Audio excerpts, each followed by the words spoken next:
अरे शेर सिंह जी, आपका बात कभी टाला है हमने?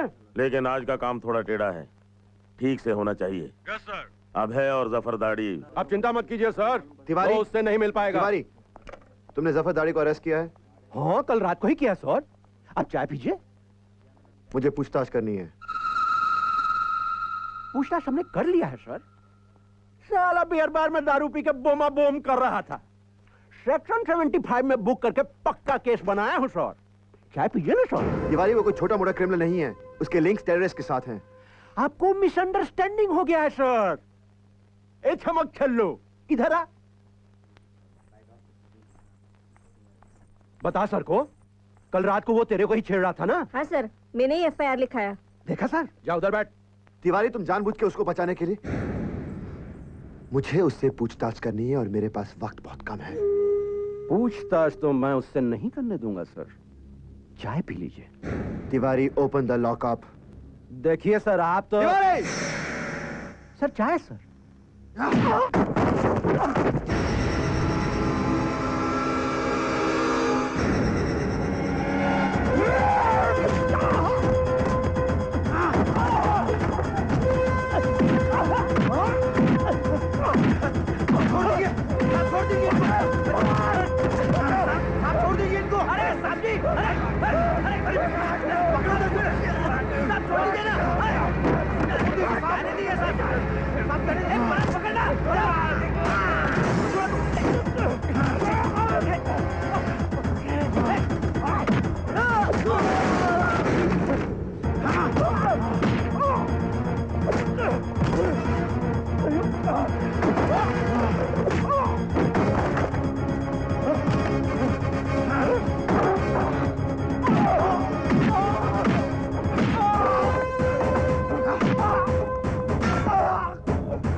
चाय पियोगे?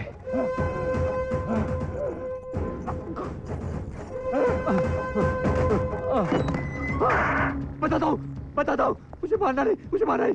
सिद्धार्थ लॉ कॉलेज के फंक्शन में ठीक 5 बजे एमरो की 8 नंबर की सीट पर लाल कोट पहना हुआ आदमी खिली करेगा। किसकी? कमिश्नर साहब।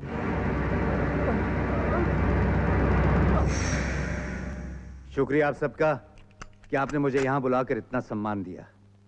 आप सब लॉ स्टूडेंट्स हैं तो जाहिर है कि आप सब वकील बनना चाहेंगे। तो एक वकीलों के फंक्शन में एक पुलिस वाले का चीफ गेस्ट बनना बहुत ही दिलचस्प बात है, क्योंकि सभी जानते हैं कि पुलिस वालों और वकीलों में 36 का आंकड़ा होता है।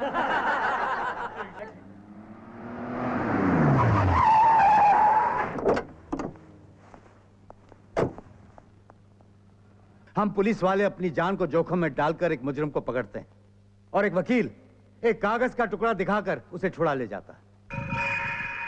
सच मानिए, उस समय बहुत गुस्सा आता है और जी चाहता है कि सब वकीलों को पकड़कर जेल में डाल दूं।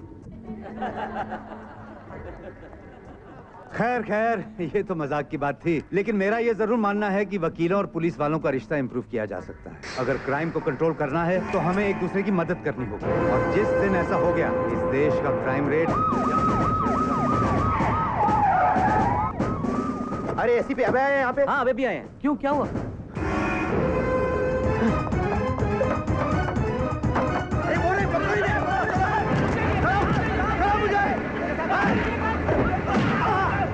सर, बाहर अभय पुलिस वालों से लड़ रहा है।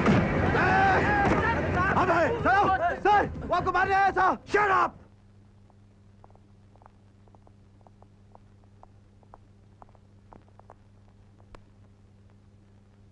बोलो तिवारी।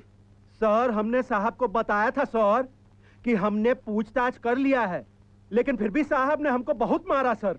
देख लीजिए सर, हम अपने सीनियर्स की बहुत इज्जत करते हैं सर। हमने इनको पलट कर जवाब तक नहीं दिया सर। ये हमें मारते रहे और हम इन्हें चाय ऑफर करते रहे सर कि सर चाय पी लीजिए, चाय पी लीजिए। सर, मैंने भी इनसे माफी मांगा था। मैंने साहब को बोला कि आज के बाद मैं कभी भी बियर बार में नहीं जाऊंगा, जिंदगी भर नहीं जाऊंगा। यहाँ तक बोला कि दारू पीना भी छोड़ दूंगा। फिर भी साहब जब हमें मारते रहे, कुछ सुनने को राजी ही नहीं थे। इनके असर में तो खून संवर गया था। ये मुझे सर, इसी ने बता दिया कि कॉलेज में आप पर। Shut up!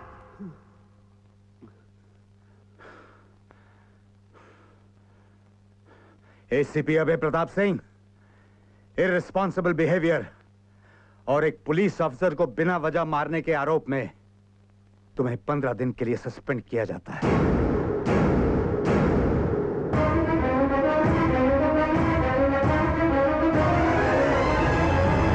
तुम्हारे खिलाफ डिपार्टमेंटल इंक्वायरी होगी और जब तक इंक्वायरी पूरी नहीं हो जाती तुम रोज यहां शाम को आकर अपने पूरे दिन की एक्टिविटी की रिपोर्ट लिखोगे और डेट और टाइम के साथ साइन करोगे।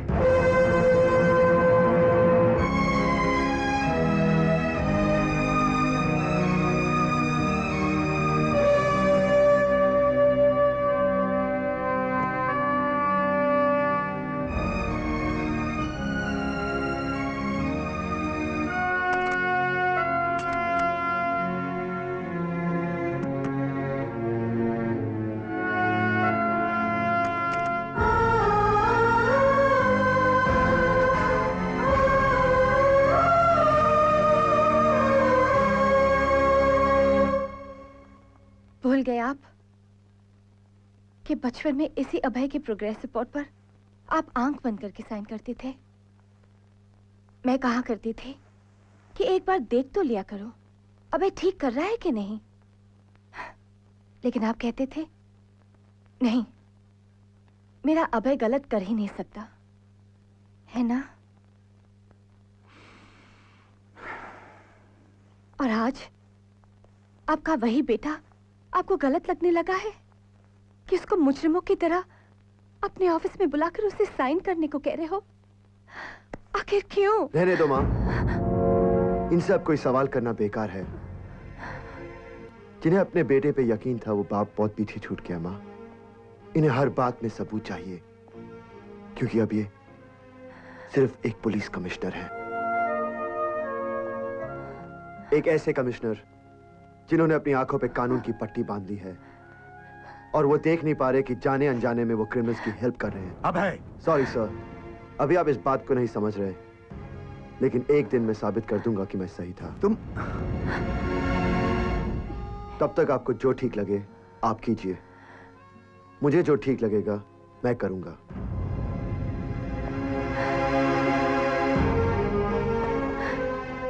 सुषमा, अपने बेटे को समझाओ। अगर वो इसी तरह जिद करता रहा और कानून को अपने हाथों में लेता रहा तो यकीन जान लो हम अपना बेटा खो देंगे हम इसे।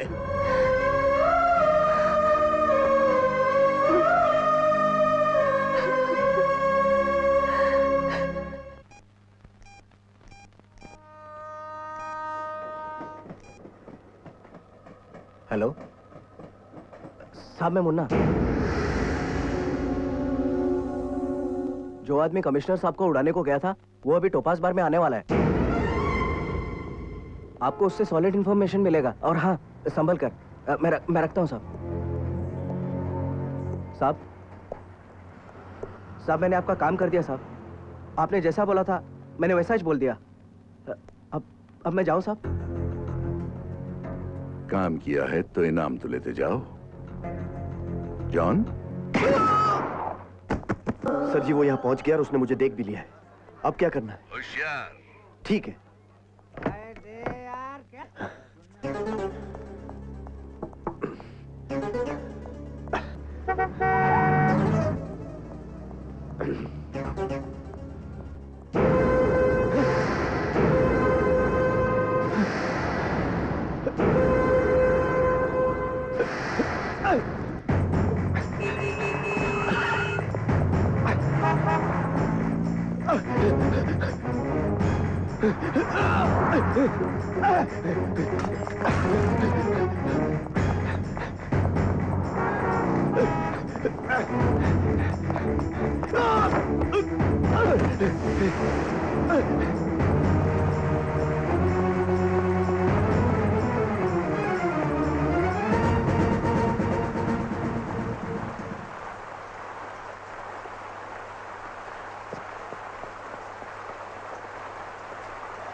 सर जी बोलिए। कहाँ हो जॉन? मैं कैसीनो के पीछे। जी वो आ रहा है सर जी। बोलिए मैं क्या करूं? भागो।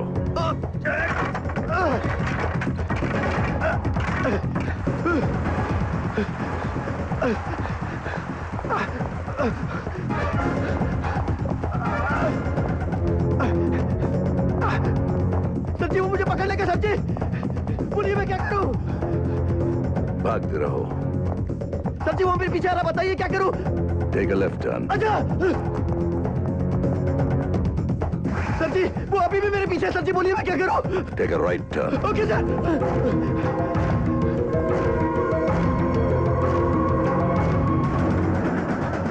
हट जाओ, हट जाओ। सर जी बोलिए मैं क्या करूं? सर जी भागते रहो। सर जी अभी भी वो पीछे है। सर जी बताइए मैं क्या करूं? सर जी भागते रहो।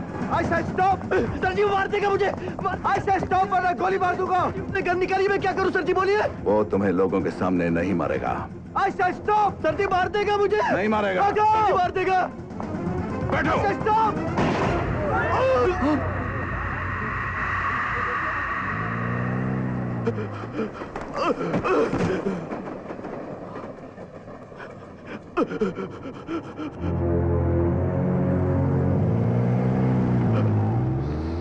जी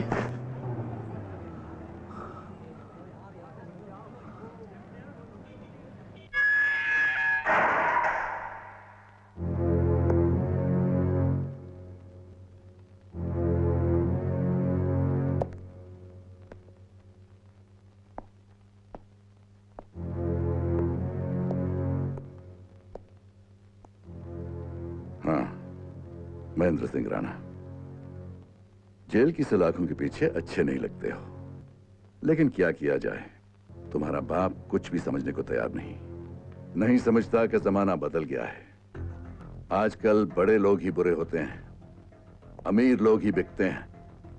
चाहे क्रिकेटर हो या पॉलिटिशियन, हीरे का व्यापारी या मुझ जैसा बिजनेसमैन, सब क्रिमिनल्स हैं।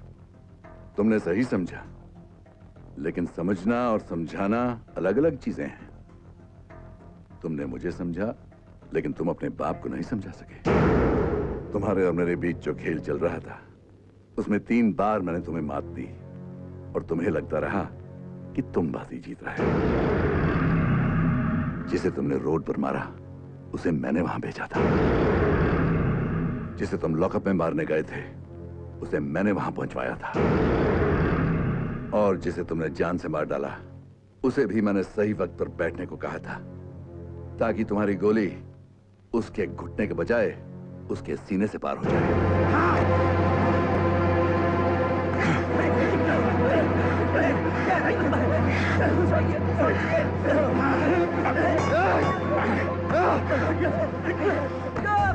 मैं तुझे नहीं छोड़ूंगा राणा, नहीं छोड़ूंगा। I'll kill you! हालात बदल गए हैं, तेवर नहीं बदला।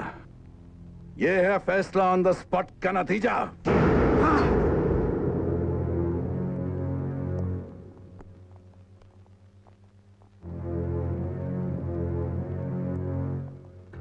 शायद तुम भूल गए हो कि लोग जहां पर सोचना बंद कर देते हैं, राणा वहां से सोचना शुरू करता है।